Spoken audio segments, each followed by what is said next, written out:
folks, 2024 is coming to an end. We're just a few short hours away from 2025, and I want to say thank you to everybody for all the support this year. All the likes, shares, subscribes, getting to interact with everybody at shows, and most importantly for everything you guys bought throughout the year. Without you all, none of this would be possible, so thank you very much. But I want to take a second now and show what my 5 most used lights were throughout the year of 2024. Before we do that though, drop your most used lights in the comments below, as well as anything you'd like to see in 2025, whether that's content ideas or maybe a new light you're looking forward to, new knife sharpener, whatever the piece of gear was. Drop that down below. With that said, let's roll into the video and see what those 5 most used lights were. Alright, we're going to start with number 5 and work our way up to number 1.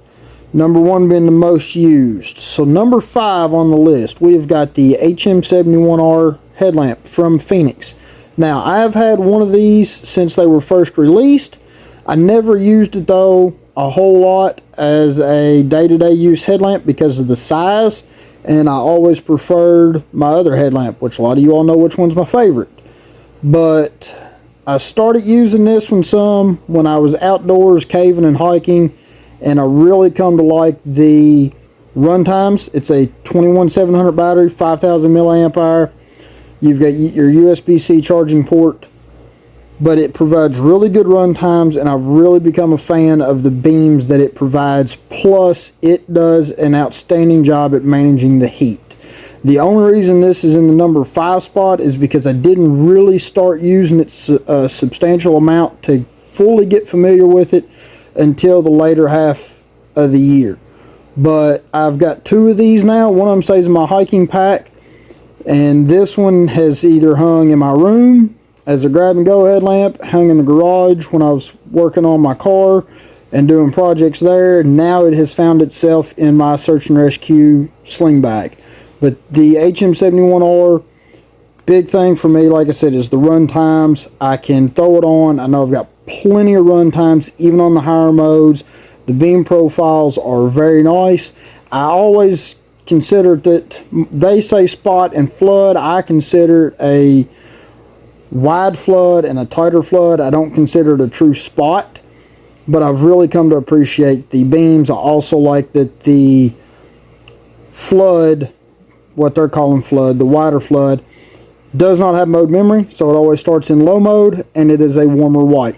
Your spot, or your tighter flood as I call it, has mode memory, so it's going to remember what mode it's not on. It's very easy to access both of them, so press and hold, you'll get your spot, cycle through, and then double tap from off always goes to your low flood. So it's the best of both worlds. I like not having mode memory on the flood. It's fantastic around camp and up close stuff, so I don't have to worry about blinding myself. That warmer tint also helps with better coloring, puts you in your natural sleep cycle to produce melatonin.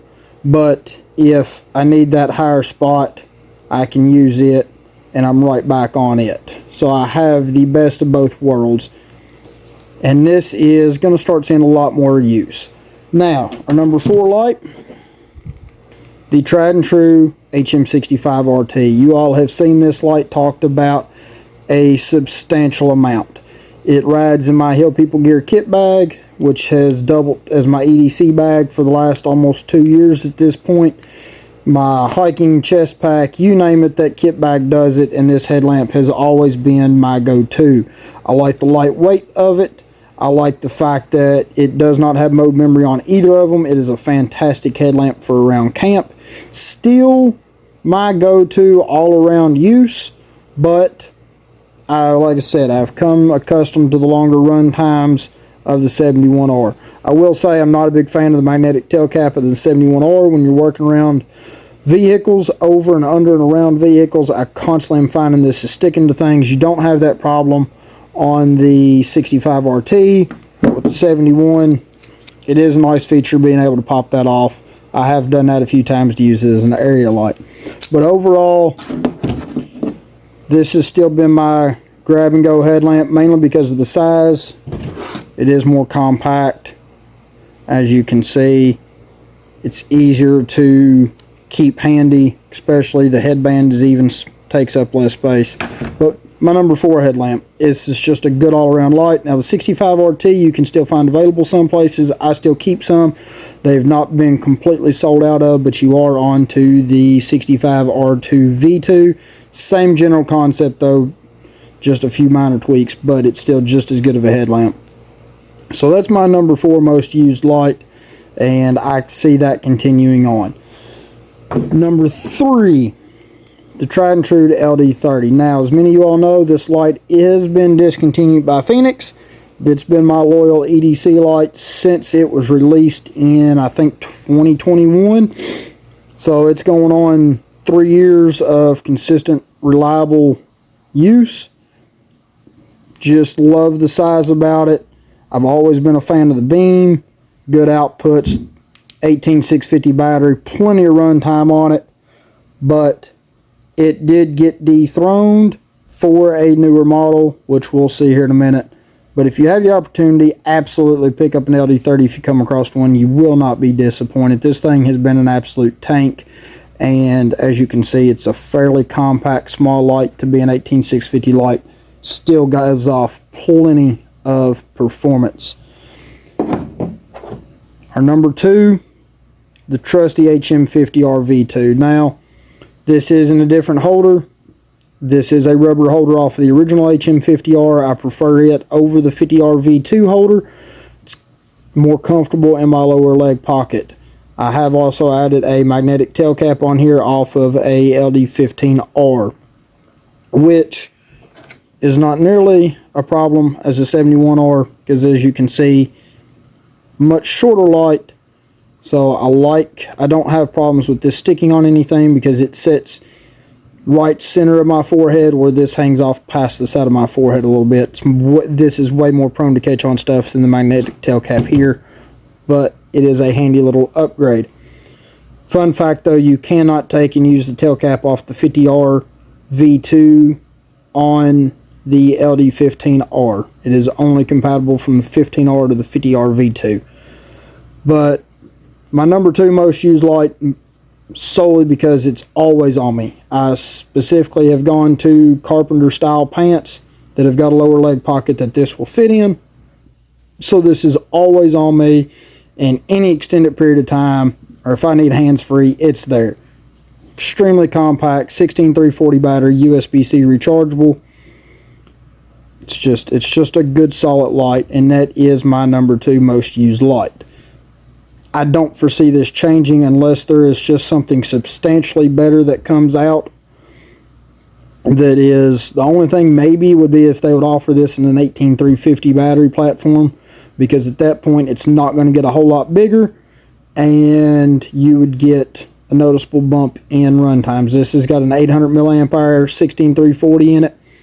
Comes with a 700, I believe. I've got the newer 800 in it, which also has the built-in USB-C recharging port. So I've got the option to charge either way. But maybe if they would come out with an 18350 variant, 1100 milliamp hour, you'd get a little bit longer run time. So I would upgrade to that for sure. But right now, this is still also my go-to recommendation for people that are looking for an affordable headlamp, something they're not going to be running for hours on end. If you just want a good, solid, simple, basic headlamp for 60 bucks, this is absolutely the way to go. You can also run CR123As in it if you need to. Now, my most used light so far would be the TK05R, which you all have seen a world of videos about at this point, and it's become my EDC. Now, I can see here, it's pretty well the same length as the LD30, but it is noticeably bigger. And honestly, I was worried about the head size. It's not been an issue. Carries just as comfortably in my pocket. I think that's due to the length. The downside to that is, though, the reason this is the same length but you're only running an 18350 battery versus the 18650. They've gone to a reflector instead of a TIR optic, which this gives you 50,000 candela on the turbo mode, and I believe this max candela is like 11,000 on turbo mode. So that's why the reflector is deeper and larger diameter. You get a significant bump in throw. You also have built-in charging, which I could care less about. I don't care one bit to just take my battery out and charge it. But with that said, your run times are decreased noticeably due to going to an 1100 amp hour battery from a 34 that this comes with.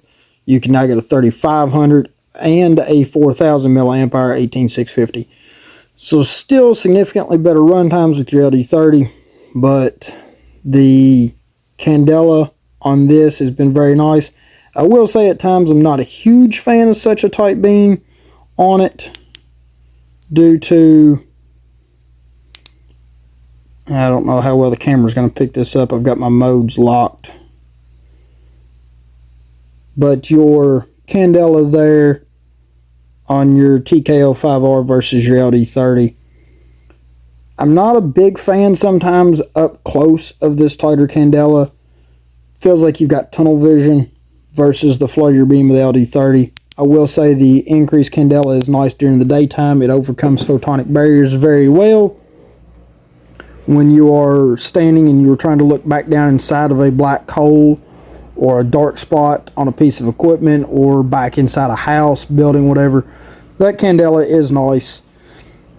And also with it having that high candela, you can stand to run it on a lower mode than what you'd have to on the LD30, so that helps balance out the runtime some. But the dual tail switches are also very nice, and that has become absolutely my preferred switching method. But there you go, guys. That is my five most used lights of 2024, and 2025 we'll see if anything changes. Fenix has got a couple new lights out already that I've not had my hands on yet that we'll see about. I'm real curious about the LR36R and the performance that it offers. There's also a few that I want to try out that were releases this year that I did not get a chance to get in and try. And once I do, we'll post an update. I may even break down 2025 into first 6 months and the last 6 months, what my most used lights have been. Try to keep it a little bit more fresh. But there you go, guys. Keep your knives charged, your lights sharp. Like, share, subscribe. Appreciate you. Have a happy New Year's, and we'll see you all next year.